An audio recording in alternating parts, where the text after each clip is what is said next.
যেভাবে ভোটারকে শঙ্কিত করা হচ্ছে তৃণমূলের তরফ থেকে, যেভাবে সেই সংখ্যার ব্যবস্থা করছে বিজেপি এবং বিশেষ করে বিএলওদেরকে নানান রকম কটু কথা বলা হচ্ছে।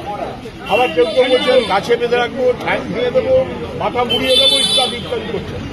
এদের বিরুদ্ধে নির্বাচন কমিশনে বিজেপির হোক আর তৃণমূলের হোক অ্যাকশন নেওয়া উচিত। সেই অ্যাকশন ওরা নিচ্ছেন না, নেবার মতন যোগ্যতা ওদের নেই। জেনে বুঝে অপরাধের মতন কাজ হচ্ছে। আমি আবারও বলছি, মানুষকে আমরা আশ্বস্ত করতে চাই, আতঙ্কে ভুল করবেন না, আতঙ্কিত হবেন না। মনে রাখবেন, পশ্চিমবাংলায় বরাবর মানুষের সঙ্গে বামপন্থীরা যেভাবে ছিল ওইভাবেই থাকবে। মাঝের ভ্রান্তি তৃণমূল, মাঝের ভ্রান্তি বিজেপি। ওরা পারস্পরিক আতঙ্ক তৈরি করে মানুষকে বিপদে ফেলতে চাইবে।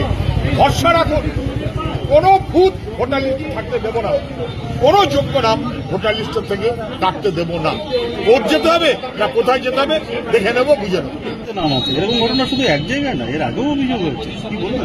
একটা ভুলে ভরা কাণ্ড করছে ইল প্রিপেয়ার্ড নির্বাচন কমিশন। 2002-এ যাদের নাম আছে তাদের আর অন্য কোনো তথ্য প্রমাণ লাগবে না, অথবা তার লিঙ্কে যারা আছে। 2002-এ ওরা যে লিস্টটা দিয়েছে তাতে নাম নেই, অথচ 2002-এর হার্ড কপিতে নাম আছে। অনেকের কাছে তো পুরোনো ভোটার লিস্ট রাখা থাকে, 2002-এর হার্ড কপিতে আছে। হার্ড কপিতে যা আছে ওদের কপিতে তা নেই কেন?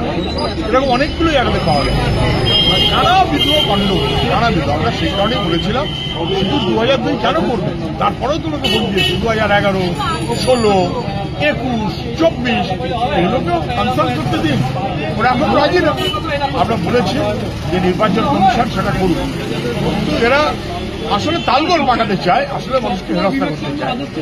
নির্ভুল ভোটার লিস্ট যেটা আমরা চাই, সেটা নির্বাচন কমিশনের এখনো আগ্রহ আছে কিনা বুঝতে পারছি।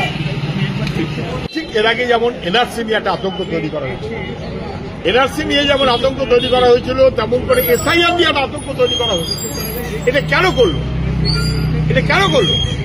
এই আতঙ্কটা তৈরি করেছে মানুষকে বিভ্রান্ত করে বিপর্যস্ত করার জন্য, এবং এর দায় অবশ্যই নির্বাচন কমিশনকে নিতে হবে। যারা মারা গেছেন তারা সবাই এসআইআর এর আতঙ্কে মারা গেলেন নাকি অন্য কোনো কারণে মারা গেলেন, যদি কারণ তদন্ত করা থাকে তদন্ত করুক। কিন্তু আতঙ্ক যে ছড়িয়েছে এ নিয়ে তো কোনো সন্দেহ নেই। আপনি আতঙ্ক ছড়িয়েছে না, আমার কথা শুনবেন কেন? শান্তনু ঠাকুর দিল্লির মন্ত্রী কি বলছে? যদি 2-3 বার ভোট দিতে নাও বা পারো বাবা, তোমাদের পরে আমি সিএতে নাম যোগ করে দেবো। মানে নাকি 2-3 বার তুমি ভোট দিতে পারবে না, তারপরে ভোটের অধিকার কেড়ে নেবে, তারপরে পরে আমাদের ডি ভোটার বলবে, তারপরে আসামের মতন আমাদেরকে বিপদে ফেলবে। ফলে মানুষের আতঙ্কটা অস্বাভাবিক না, তবে এটাকে বাড়িয়ে দেখানো হচ্ছে কিনা আমি জানি না।